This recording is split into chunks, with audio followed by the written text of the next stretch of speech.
Buenas noches, bienvenidos y bienvenidas a estas conversaciones en casa. La pandemia del COVID-19 ha obligado a cambios muy importantes en todas las dimensiones de la vida humana. Lo más difícil tal vez para todos es el confinamiento indefinido y la incertidumbre acerca de las implicaciones futuras para la vida cotidiana y para el trabajo de todas las personas. Aquí, en Capital, queremos mejorar la calidad de las discusiones que circulan por las redes sociales, las especulaciones que parecen inevitables, las noticias falsas, las historias interesadas y los debates ideológicos sobre este tema. Por eso, hoy empezamos estas conversaciones en casa en una conversación con Brigitte Baptiste, bióloga experta en biodiversidad, rectora de la Universidad EAN. Indudablemente lo que estamos experimentando es un sacudón, eso sí, y es producto de la evolución y del arreglo ecológico que se está dando en el planeta para acomodar un ser nuevo, una entidad nueva que aparece, que es el virus COVID-19. Es nuevo en la medida en que definitivamente no existía como un pedacito de ADN o no alcanzamos a decir que un pedacito de vida, porque ni siquiera está vivo un virus, pero sí es algo que se produce como resultado del contacto entre distintos animales y su carga genética. Dependerá un poco también de qué tanto se avance en la búsqueda de una vacuna para que los seres humanos dejemos de transmitirlo y de padecerlo. Indudablemente, la manera en que los seres humanos respondemos a estos ajustes ecológicos es a través de distintas alternativas. La vacuna sería la mejor, indudablemente. Puede ser esquiva, puede demorarse, entiendo, 12, 18 meses, no necesariamente ser tan inmediata. Podemos desarrollar tratamientos para paliar los efectos de esta pandemia.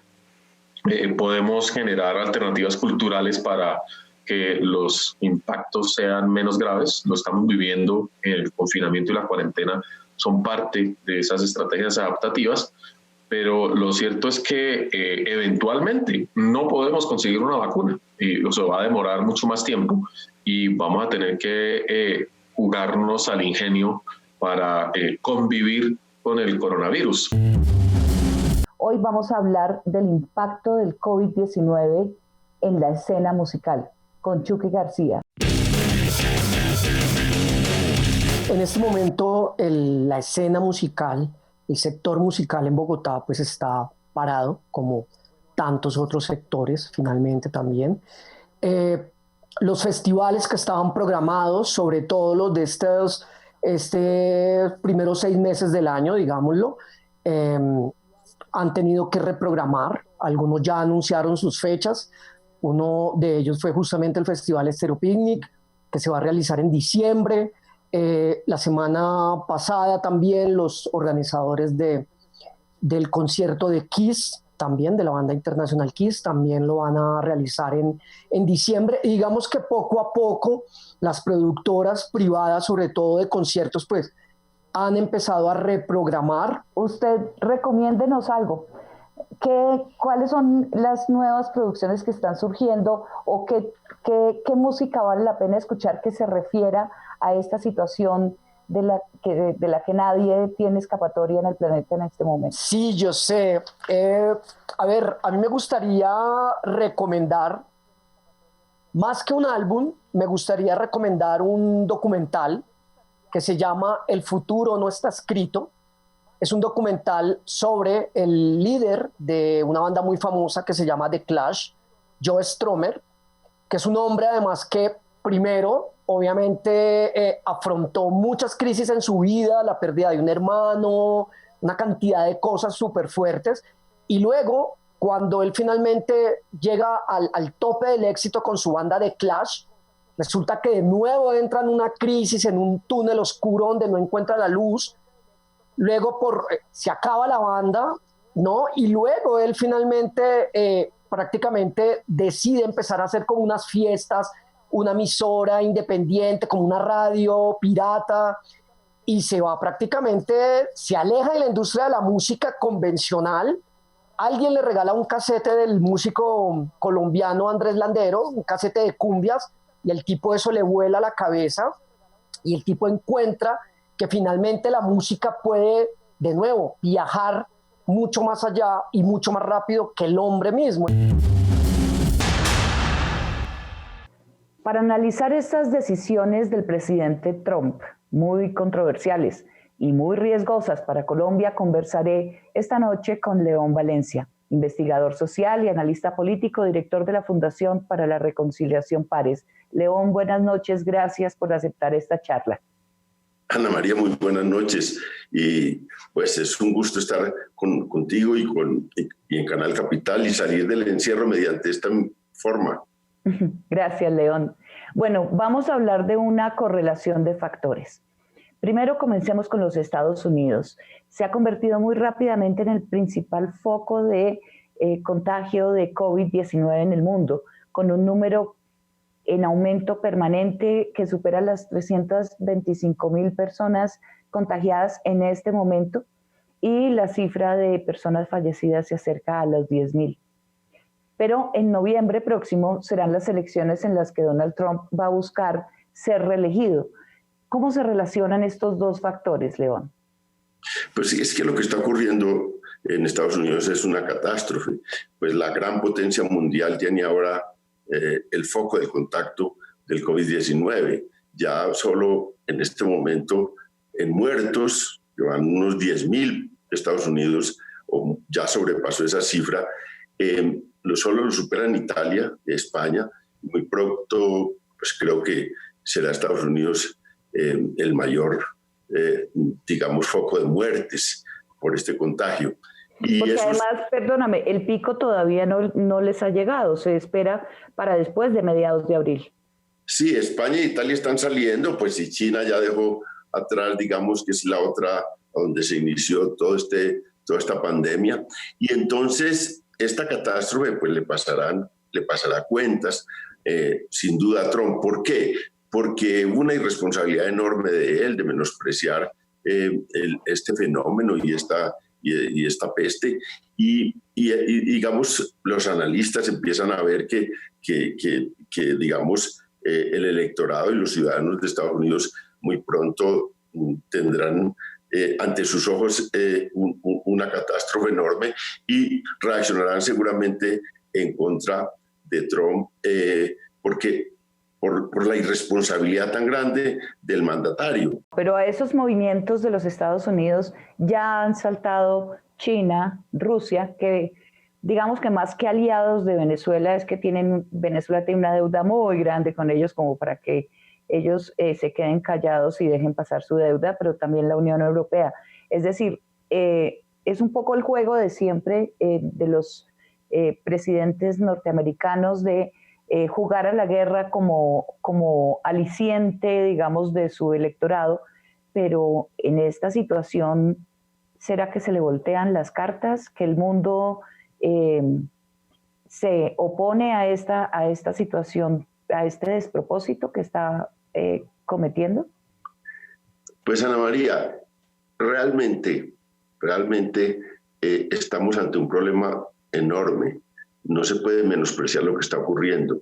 El juego político mundial es complejo y ahora Estados Unidos no está solo. Este es un mundo multipolar donde está China, donde está Rusia, donde está la Unión Europea y están actuando sobre Venezuela. Fíjense cómo toma la decisión Trump y no se demoró más de 2 días China para decir no estamos de acuerdo con la militarización del Caribe, no estamos de acuerdo con intervención sobre Venezuela, tenemos que dejar que los asuntos internos de Venezuela los resuelvan los venezolanos, y esa es una declaración muy tajante. También Rusia, la Unión Europea incluso, que ha sido más cauta y que ha estado muchas veces, o una parte de los países al lado de Estados Unidos, esta vez lo dejó solo a Trump con esa decisión de militarizar el Caribe, con la decisión de ordenar la captura de la justicia norteamericana, de ordenar la captura de Trump y de ofrecer una recompensa, de manera que estamos en un juego duro, digamos, de las potencias. En Colombia, los gobernadores y los alcaldes, cada uno con su enfoque y de acuerdo a sus necesidades y capacidades, se han apartado en muchos casos del enfoque que manda el gobierno nacional. Se ha planteado entonces un dilema que puede ser falso, y es: ¿qué es lo que debemos salvar? ¿La economía o salvar a la gente?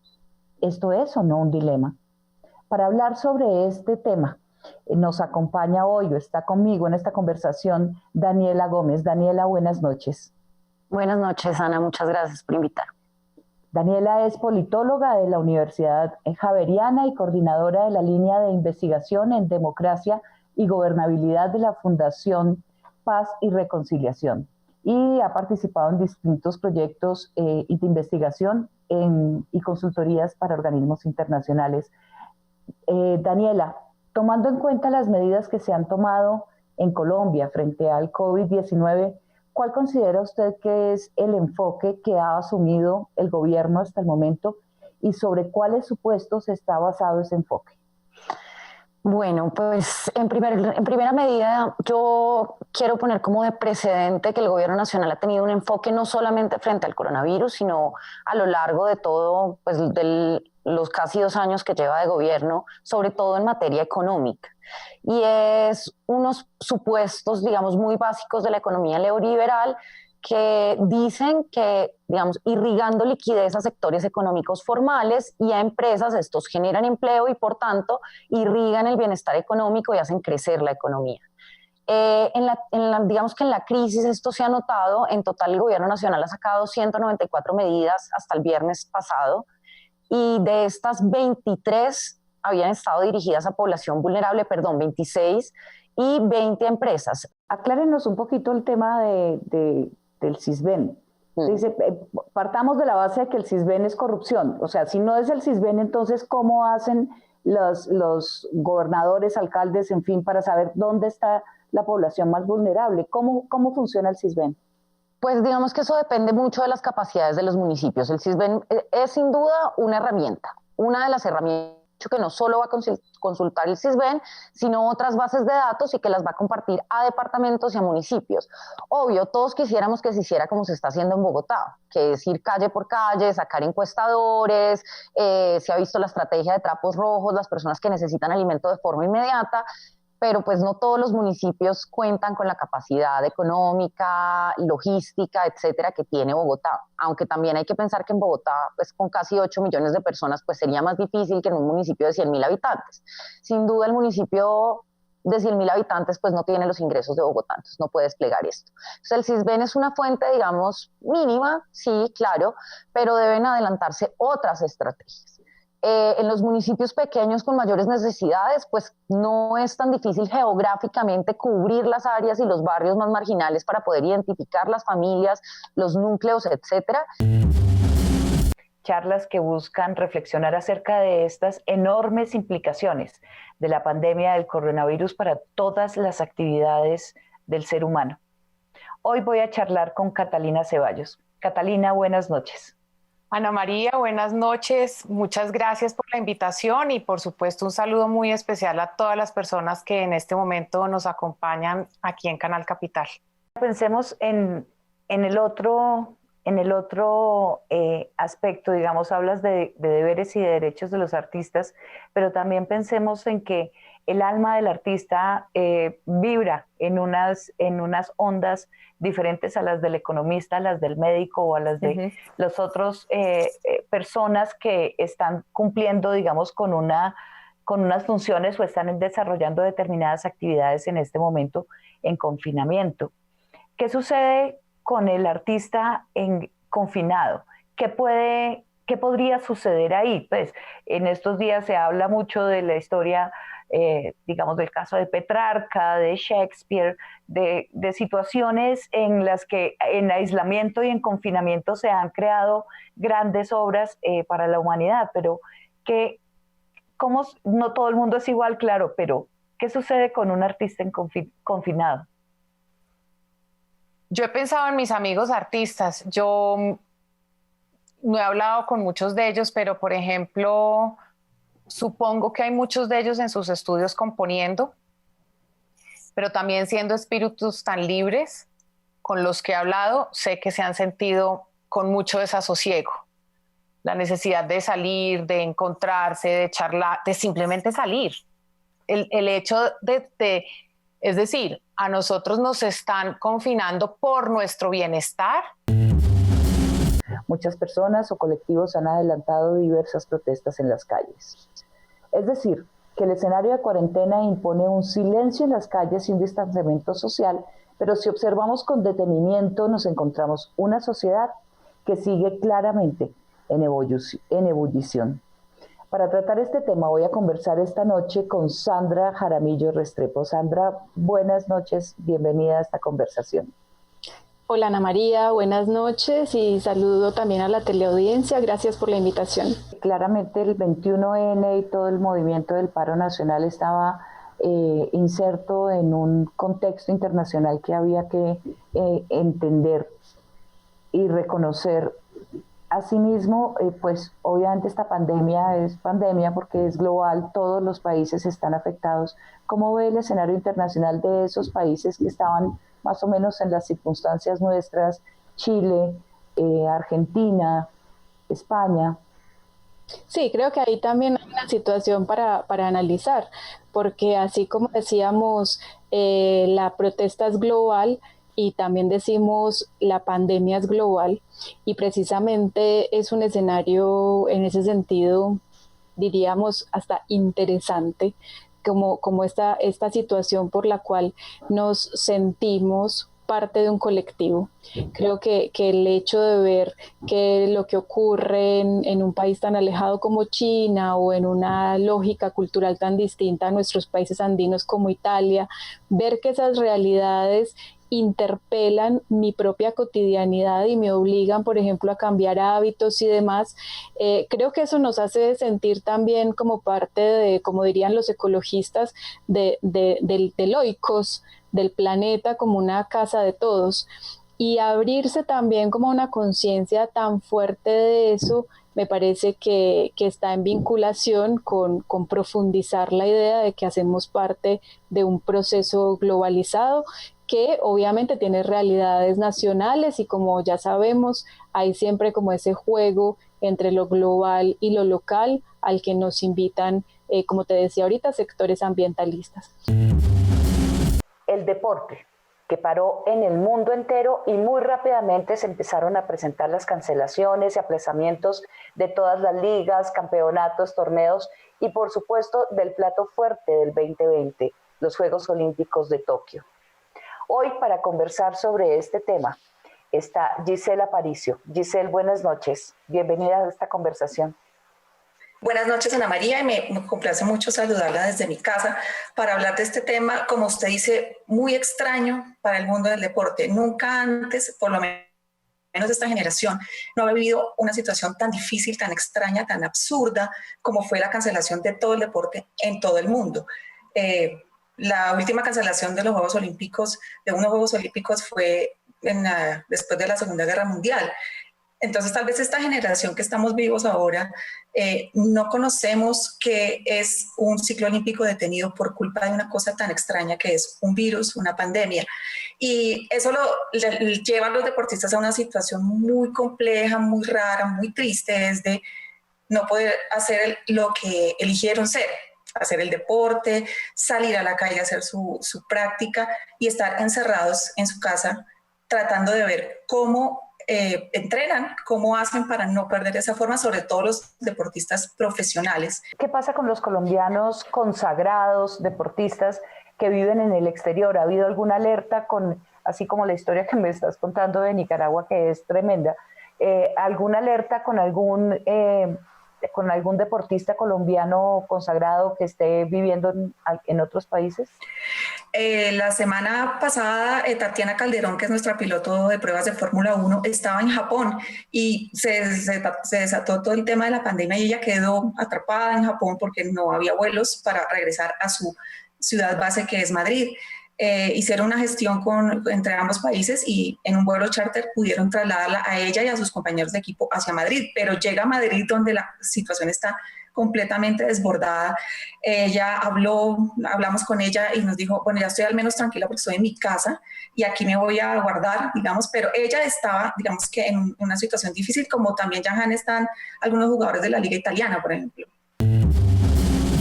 Estamos entrando a la 4ª semana de confinamiento. Muchas horas hemos pasado sin ver más espacio que el que nos regalan las ventanas desde las casas. Estamos conviviendo 24/7 con las mismas personas de la familia o con quien quiera que esté usted confinado. Y si está solo, pues extrañando la presencia de alguien, extrañando a la familia. Emocionalmente es un momento muy difícil para todos y sobre esto ha aceptado esta conversación en casa Sergio Arango Pérez. Sergio es psicólogo clínico, bioenergético, especializado en neuropsicología emocional y maestría en medicina biológico-naturista, homeopatía y nutrición. Sergio, bienvenido a esta conversación en casa. Hola Ana María y hola a todos los que asisten a este programa. ¿Cuáles son las emociones que se considera, digamos, que es normal que la gente sienta en estos tiempos de cuarentena? Todas las emociones son normales que se sientan en un momento como este. De hecho, las 5 emociones que existen son alegría, miedo, rabia, rechazo y tristeza. Y hay 5 personas en una casa, cada una sufriendo con distinta intensidad las mismas emociones, digamos, como el rechazo, como la frustración. Esto se puede volver una bomba de tiempo, ¿no? Así es, Ana María. De hecho, pues puede pasar que se presenten en intensidades distintas, en momentos diferentes también. Usualmente cuando ocurre, pues alguno tiene que asumir el rol de ser el positivo y de generar una resistencia para que pues todos en la familia no se desmoronen. ¿Qué recomendación se puede hacer en este caso? Bueno, primero que todo mantengan la calma, como que relájense, den lo mejor que pueden, no intenten ser los mejores, den lo mejor que pueden con las herramientas que tienen. El COVID-19 ha alterado todos los espacios y todas las actividades humanas en el planeta, pero es ante todo un asunto de salud. Por tanto, las personas a cargo de prestar el servicio de salud en clínicas y hospitales son sin duda quienes llevan el peso más grande de toda la sociedad en el manejo de la pandemia. Hoy vamos a hablar con un médico, Camilo Prieto. Buenas noches, doctor Prieto. Un placer estar con ustedes y bueno, espero que podamos aprovechar este espacio al máximo. ¿Cómo es la radiografía de lo que está sucediendo con el personal de la salud en este momento, en tiempos de pandemia, en el mundo y por supuesto en Colombia?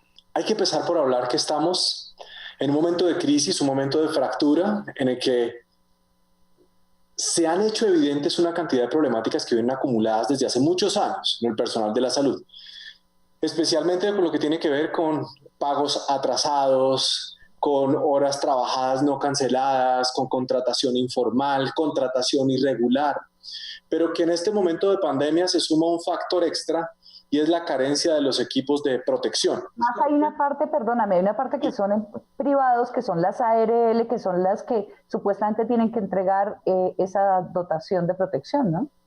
Estaba un ping-pong. Prestador decía, no, mire, esa es la ARL decía, no, esto no, porque esto no es una enfermedad profesional, y todo el mundo se lo rotaba la responsabilidad. Entonces, este llamado, que sí es un llamado categórico del presidente y del ministro de Trabajo y de Salud, está diciendo, bueno, ya, tiene 72 horas para solucionarme esto. Esperamos que se pueda hacer, porque sí tenemos en este momento sometiendo a un nivel de riesgo irresponsable a quienes se encuentran en primera línea. ¿Usted piensa que son héroes los ¿no? Servidores de servicio de salud? Somos ciudadanos que están cumpliendo con una responsabilidad que les motiva servir, que les motiva compartir y entregarse. Dígame que el discurso que le he escuchado a varios de mis colegas es, si esto me cuesta la vida, allá voy a estar. Pero ¿Por qué no nos gusta la palabra héroes? Tal vez en otros momentos ha sido bonito, ¿no? Es un término lindo de reconocimiento, porque en este momento lo sentimos en un uso medianamente hipócrita en el discurso. ¿Por qué razón? Tú eres el héroe, arrójate a ese precipicio que tú eres el héroe y además te llamaremos mártir. No, no nos interesa recibir esos apelativos. A nosotros lo que nos interesa es recibir unos equipos de protección, porque no nos motivan los honores póstumos nuestros ni de los ciudadanos. El COVID-19 está presente en todo el planeta y si se observan con detenimiento los mapas que hacen un seguimiento serio a la pandemia, se puede deducir que si bien el virus apareció por primera vez en China, los países más potentes de lo que llamamos Occidente, los más desarrollados, son en este momento los focos más grandes del contagio. Esta realidad cambia la correlación de fuerzas políticas en el planeta. ¿Para qué sirven los organismos internacionales en este momento? Para hablar de estos temas ha aceptado conversar conmigo esta noche Juan Camilo Clavijo, desde Ottawa, Canadá. Juan Camilo, buenas noches. Buenas noches, Ana María. Juan Camilo es politólogo con maestría en desarrollo social, ha sido parte de misiones de observación electoral de la OEA. Juan Camilo, ¿cómo calificarías tú el mundo de hoy por cuenta de la pandemia? Si pudieras poner un calificativo, ¿es un mundo más convulsionado, más incierto? Yo creo que el mundo de hoy es un mundo que se veía venir, pero no reconocible. Está absolutamente irreconocible, no sabemos qué va a pasar mañana. El que haga predicciones más allá de un mes probablemente esté desfasado. Entonces, yo creo que es una realidad que se tiene que medir día a día, semana a semana. La decisión de Donald Trump de no financiar más, no dar el aporte de su país a la OMS, ¿cómo puede entenderse? La crisis del COVID-19 no creó lo que está pasando, solo acentuó lo que se venía dando. Acentuó ese vacío de poder en el mundo que deja Estados Unidos con Donald Trump. Acentuó el impacto de las decisiones que toma Donald Trump pensando en su América primero, America First. Después del COVID van a exacerbarse los nacionalismos y van a fortalecerse estos partidos de extrema. Después del COVID viene la crisis económica. En la crisis económica el que hable más bonito y el que tenga más demagogia pues va a ganar, ¿cierto? Y eso pasó cuando pasó la crisis del 29 en Alemania. Había una crisis económica grandísima. Llegó esta persona, les habló muy bien, se supo ganar a la gente y mira lo que pasó en la Segunda Guerra Mundial.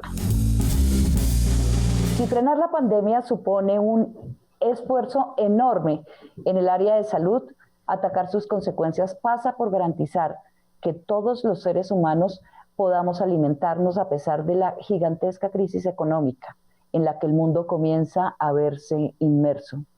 El tema de hoy es, pues, la alimentación. Y para eso he invitado a Mauricio Silva. Buenas noches, Mauricio.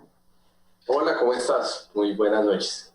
Empecemos por lo básico, Mauricio, en esta conversación, y es el abastecimiento de alimentos, que al parecer en Colombia pues está garantizado hasta el momento. En el caso de Bogotá entran camiones todos los días a la central de abastos. Esto es que los alimentos tal y como los produce el campo están llegando, pero las ventas en los restaurantes tienen una caída de más del 90%. Entonces eso significa que estamos comiendo. Hay alimentos, pero estamos cocinando en la casa. ¿Qué reflexión hace usted sobre eso? El COVID-19 nos volvió a poner de frente a los fogones, obligados en una cuarentena a revisar la despensa, a buscar en la nevera qué hay. Y eso significa que nos volvió a poner frente a uno de los valores o al único gran verdadero valor que tiene la cocina, y es la necesidad de alimentarse. ¿Conoce de experiencias que ha visto, que sabe de historias de la gente en este confinamiento? Por ejemplo, muchos o varios de mis amigos contemporáneos, solteros y divorciados, me han llamado a decirme cómo se hace un arroz. Mucha gente en estos tiempos no tiene ni idea de cocinar, y cocinar es básicamente un acto de supervivencia. El abasto de alimentos está, digamos, de alimento fresco. ¿No merece también esta circunstancia un agradecimiento enorme, así como el que le hacemos a los médicos, a los agricultores? No, pero por supuesto, digamos, sin la despensa que tiene Colombia sería sencillamente imposible pensar en una supervivencia en un caso mucho más dramático que en el que estamos. Imagínense en una cuarentena de años que puede llegar a suceder. Si el campo no está andando bien, pues sencillamente sería la locura. ¿Qué piensa usted cuando ve las imágenes de los trapos rojos, de las banderas rojas en las casas de las personas que indican que necesitan alimentos en esa casa? Pues el drama de la humanidad, ¿no? Digamos, se veía venir, todos sabíamos que iba para allá. Creo, pensando en voz alta tal vez, que el gobierno, antes de pensar en de haber hecho los anuncios de entregarle la plata a los bancos para que la repartieran, han debido de una vez ir por el tema de la seguridad alimentaria del pueblo, porque pues sin eso no se puede garantizar que la gente no salga. La pandemia por el COVID-19 nos hace preguntar por cosas básicas: la salud, la alimentación. Pero vestirnos es también un acto básico de la naturaleza humana. Sin embargo, la industria de la confección y de la moda parece vivir en el mundo de lo superfluo, lo que en la pandemia no es relevante. Pero lo es, por su enorme impacto en la economía y por los empleos que genera. ¿Qué pasa con los textiles? ¿Qué pasa con el diseño y con la moda en estos tiempos? Para conversar sobre esto, he invitado esta noche a Pilar Luna. Buenas noches, Pilar. Buenas noches. Muchas gracias, Ana María, por esta invitación. Pilar es periodista y curadora experta en moda, promotora de nuevos diseñadores y talentos. Bueno, Pilar, ¿qué hace lo superfluo en este momento? ¿Qué se puede pensar? ¿Y realmente la moda es superflua? Partir de la base que la moda es superflua, ahí hay una delgada línea roja, porque nosotros, lo que mueve la industria de la moda y la confección en una ciudad como la de Bogotá es impresionante. Bogotá tiene casi que el 65% de las confecciones en Colombia, y la industria está como en un 7% del Producto Interno Bruto, lo que produce la industria de la moda. ¿Qué significa entonces para el futuro de la industria, que es más, llena de este tipo de condiciones, de boato, de lujo? ¿Qué va a pasar con esta industria? Pues la industria tiene esa arista, como hablábamos, del lujo, del ostentoso, pero esa no es la gran masa de la industria de la moda. Por ejemplo, hablemos un poco de parte del sistema moda. Por ejemplo, es lo que hacen en San Victorino, en centros comerciales mayoristas como el Gran San, producen infinidad de ropa. Eso hace parte de la moda, no solo el lujo que a veces uno ve en las grandes pasarelas y eso. La pandemia es una situación global de la que es muy difícil determinar cuándo será el fin. No sabemos cuándo vamos a regresar a la vida que conocíamos antes.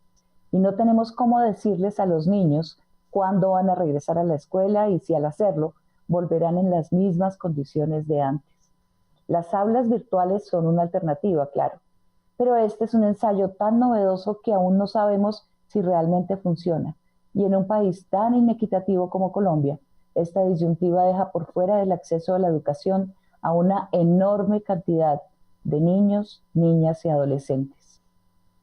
Julián de Zuviría, es un gusto y es un honor contar con usted esta noche para conversar sobre la educación en la pandemia. Bueno, muy buenas noches para todos, muy amable por la invitación, por esta oportunidad.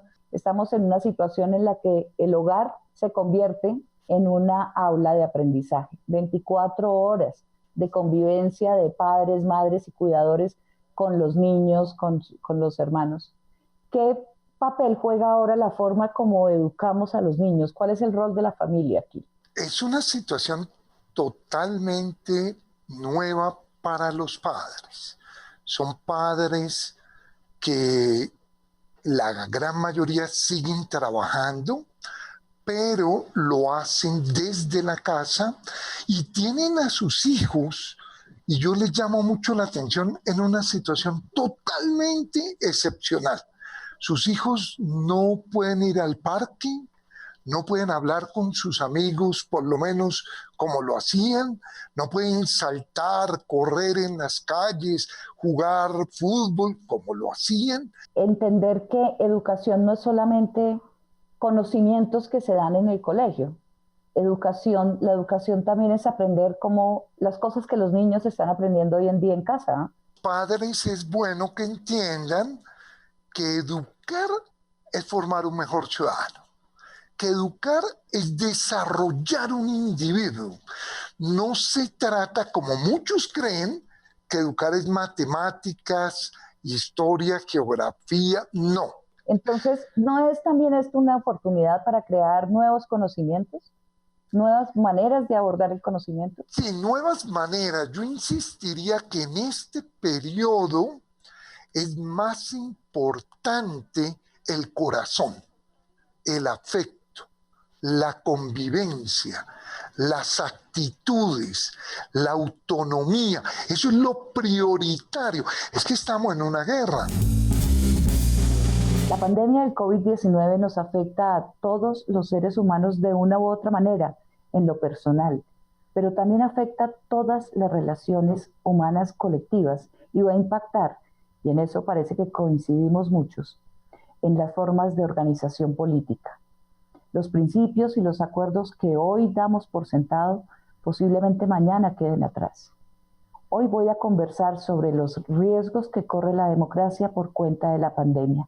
Y para eso está conectada conmigo esta noche Laura Bonilla. Laura, buenas noches. Buenas noches, Ana María. Muchas gracias por la invitación. ¿Qué está pasando con la democracia hoy en medio de la pandemia? ¿Por qué decimos que la democracia corre riesgo? Digamos, la utilización de la pandemia para reforzar el autoritarismo en ciertos países y desmontar paulatinamente las instituciones democráticas. Entonces hay zonas donde la libertad de expresión corre mayor riesgo y económica afectan la capacidad de la población para acceder a la democracia, y hay otras regiones donde directamente, digamos, se está viendo un crecimiento del autoritarismo directo, en África de la brutalidad policial contra las comunidades, la utilización política de la pandemia para eliminar física o políticamente a la oposición. Es decir, las condiciones no estaban ya creadas desde antes para que esto se pueda dar. Es decir, un gobierno que tiene pretensiones autoritarias aprovecha este espacio para consolidar su autoritarismo. Es como que la pandemia lo que hace es exacerbar las condiciones.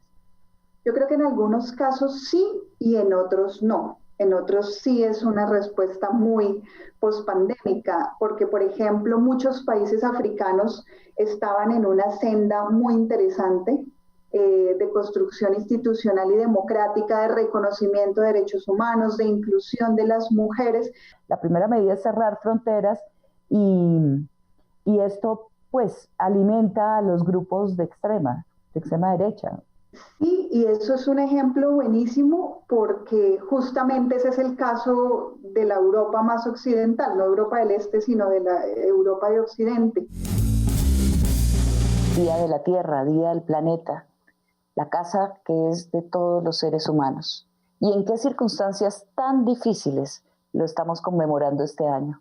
Si los seres humanos todos estamos afectados por la pandemia, nuestra casa redonda, azul y verde, también se ve impactada. Si la humanidad cambia por cuenta de este virus, el planeta también va a cambiar. Es un gusto y un honor que haya aceptado esta conversación hoy conmigo Gustavo Wilches Chaus. Buenas noches, Gustavo.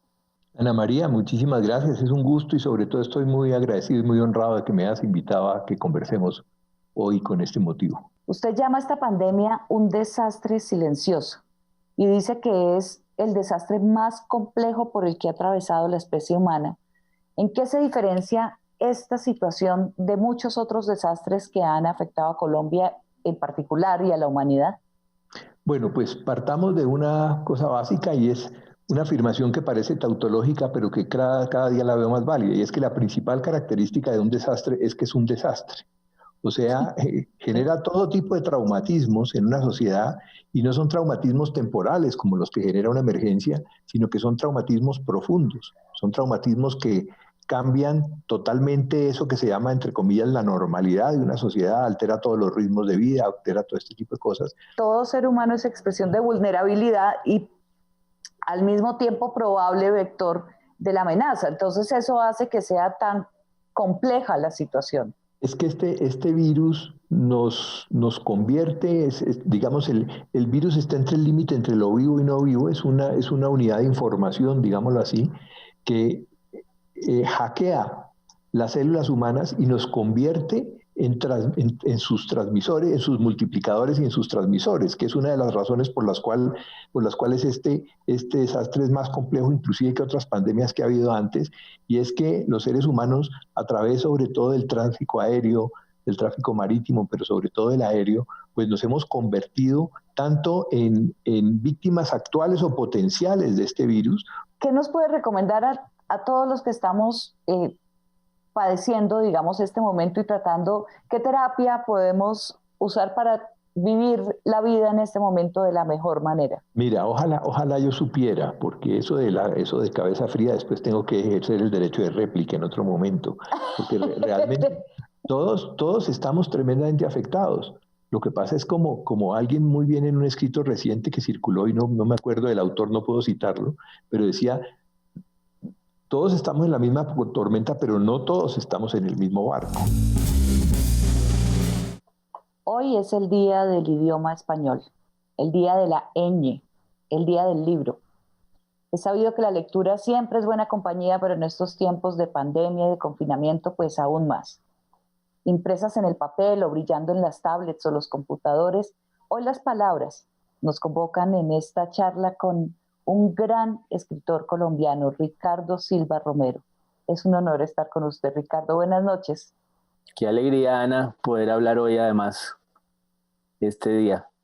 Y entrando en materia de la situación por la que estamos atravesando, Ricardo, ¿a usted no le produce la sensación esta pandemia por el COVID-19 de que está viviendo en una película o en una novela de ficción en un mundo distópico?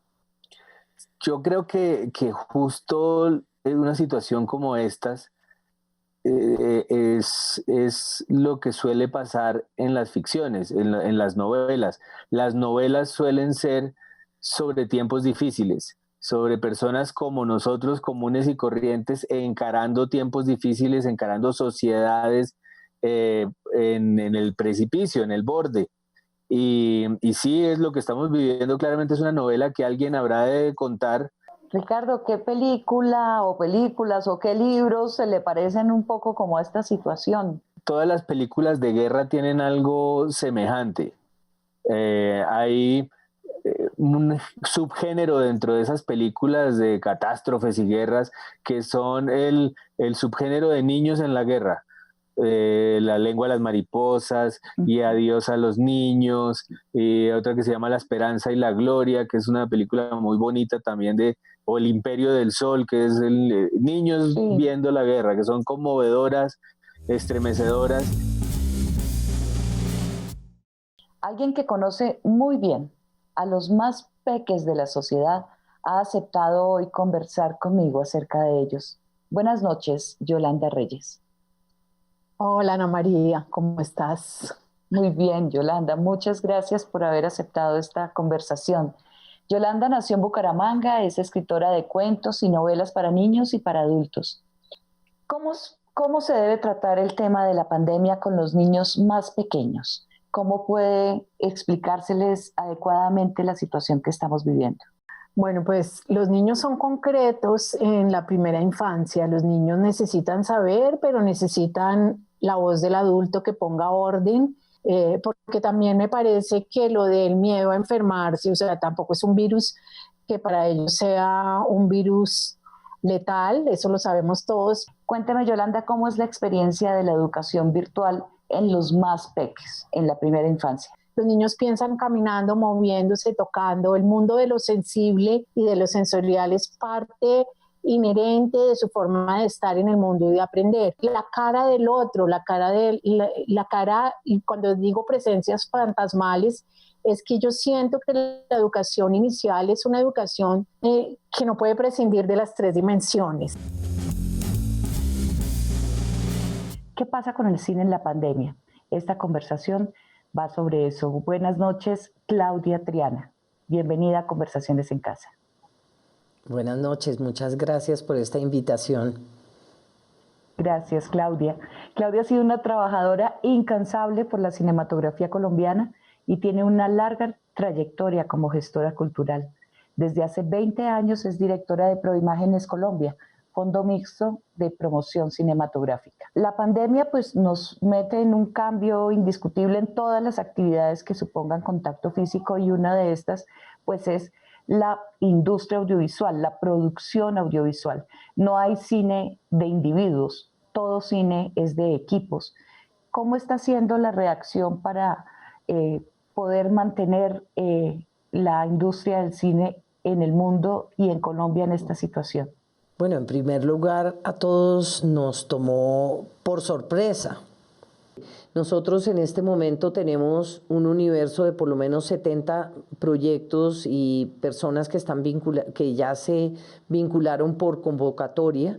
Están los guionistas y los libretistas, están los documentalistas que fueron seleccionados con sus screenings, que están haciendo un taller en este momento de edición para preparar mejor sus proyectos, para presentarlos a los profesionales nacionales e internacionales. Tenemos proyectos no solamente de cine, sino de series, que empiezan la próxima semana una ruta también de emprendimiento de sus empresas para hacerlos más fuertes y preparados para el mercado. Pero un BAM virtual nos va a permitir, por ejemplo, una especialidad, es decir, conseguir las personas y los profesionales más adecuados para cada proyecto específico. América Latina y el Caribe, dicen los expertos, todavía no llega al pico de contagio. Pero, ¿qué debe hacerse en nuestros países para no morir por COVID-19, pero tampoco por el hambre y por la pobreza que van a aumentar, sin duda, por causa de esta pandemia? Buenas noches, Ana María. Ana María, en un informe reciente del Banco Interamericano de Desarrollo, del que usted es coautora, llamado La Política Pública frente al COVID-19, recomendaciones para América Latina y el Caribe, se plantea la necesidad de pensar en una estrategia de transición del confinamiento universal al confinamiento focalizado. ¿Me puede explicar, por favor, de qué se trata esto? ¿Cómo sería?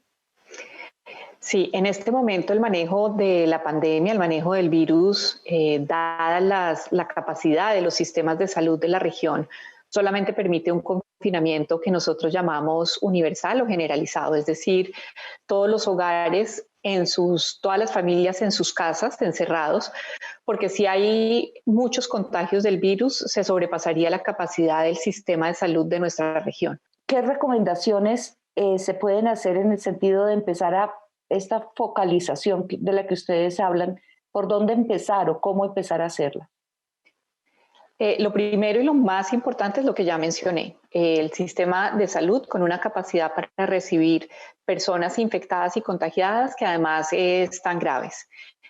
Lo segundo es una capacidad del sistema para detectar a las personas que están contagiadas y esto requiere la aplicación de pruebas masivas PCR, y eso es fundamental. Sin poder hacer pruebas masivas de PCR es muy difícil que se permita una salida rápida de la población.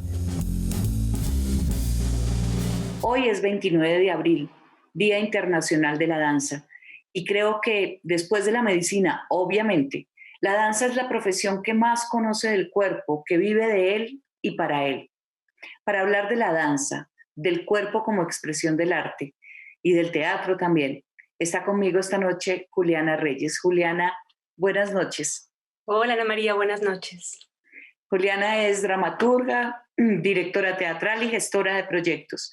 Lleva más de 2 décadas desarrollando un trabajo riguroso de investigación y experimentación en la danza como arte escénico. Voy a empezar esta conversación recordando o trayendo a colación a Tino Fernández. Él murió el 21 de enero. El 17. El 17 de enero. Antes de que todo esto pasara, antes de que nos cambiara la vida como nos cambió por cuenta de la pandemia. ¿Qué crees tú que hubiera pensado, cómo hubiera sentido esta situación Tino Fernández? Yo creo que para Tino, digamos, él estaba empezando, él nunca fue una persona, nunca tuvo enfermedad. Yo desde que lo conozco hace 22 años es que no lo vi ni con una gripa. O sea, una persona muy, muy, muy, muy fuerte. Y yo creo que para él estar enfermo no era una opción. Entonces creo que haber tenido esa enfermedad en medio de esta pandemia no hubiera sido para él una opción. Claro. Juliana, ¿cómo es el panorama? No voy a decir cómo era antes de la pandemia, pero ¿cómo es el panorama de la danza, teatro contemporánea en Colombia en este momento? Pues ahí es curiosísimo, porque yo creo que hay por un lado, había un montón de gente que está estudiando y que está formándose y que está queriendo contar cosas, ¿no? Entonces, que yo digo en este momento de qué manera veremos, no, la respuesta no la tenemos todavía, pero veremos de qué manera toda esa energía con la que la gente venía en el proceso de creación y de formación artística se decanta en un momento como este, como de parálisis, y donde la gente, yo creo que entró también en una cosa de decir de qué manera esto va a tener una proyección a futuro. El referente más cercano que tenemos en Colombia de una situación de colapso del sistema por contagio y muertes por coronavirus es Guayaquil, en el Ecuador. Aquí, a 250 kilómetros de nuestra frontera sur, en el Pacífico. Hoy voy a conversar con una periodista de nacionalidad colombiana, pero ecuatoriana de corazón. María Cecilia, la primera pregunta es: ¿por qué atiende usted esta llamada con tapabocas? Porque soy COVID positivo. Como yo diría que creo que la mayor parte de los guayaquileños me contagié. Me contagié durante una cobertura periodística. Y pese a que yo pensaría que ya pasado los días suficientes, mi contagio fue el 16 de marzo, yo diría que estoy absolutamente ya fuera de cualquier tipo de riesgo. El Ministerio de Salud, que es un poco la entidad que regula todo esto, considera que no, que necesito hacerme una prueba de salida, una prueba que confirme que soy negativa antes de poder, digamos, libremente estar sin el tapaboca. Y además, aquí, en esta habitación donde yo estoy conversando contigo, tengo más gente al lado mío, entonces no podría quitármelo porque, bueno, sería un riesgo. Ese cubrimiento periodístico, ¿alguien más de los que estaban ahí presentes? ¿Qué sucedió ahí? Déjame contarte, nosotros estábamos haciendo una cobertura que no tenía absolutamente nada que ver con coronavirus. Nada que ver, estábamos en un tema que tiene que ver con camarones. Hicimos un viaje. Estábamos mi camarógrafo, mi productor y yo. La persona que nos llevó a este viaje era un guía, un hombre joven, digamos, no tendría 50 años, sano aparentemente, sin absolutamente ningún tipo de síntomas. Compartimos una cabina estrecha de un vehículo con él, compartimos la tarde, compartimos oficina y nos despedimos. La vida siguió tranquilamente. Esto ocurrió un lunes, el 16 de marzo fue un lunes. La vida siguió tranquilamente durante esta semana, hasta que yo el sábado, aquí en mi casa, recibo una llamada telefónica y me dicen: la persona, era mi productor, la persona con la que compartimos ese viaje, el guía, acaba de fallecer y su prueba de COVID-19 fue positiva. Bueno, María Cecilia, muchas gracias por esta charla esta noche desde Guayaquil, muy ilustrativa, y un abrazo de solidaridad muy fuerte desde Colombia para ustedes. Aquí estamos conteniendo lo que sabemos que puede suceder, y y es terrible tenerlos, digamos, a ustedes como el referente de lo que no nos puede pasar. Un abrazo solidario muy, muy fuerte.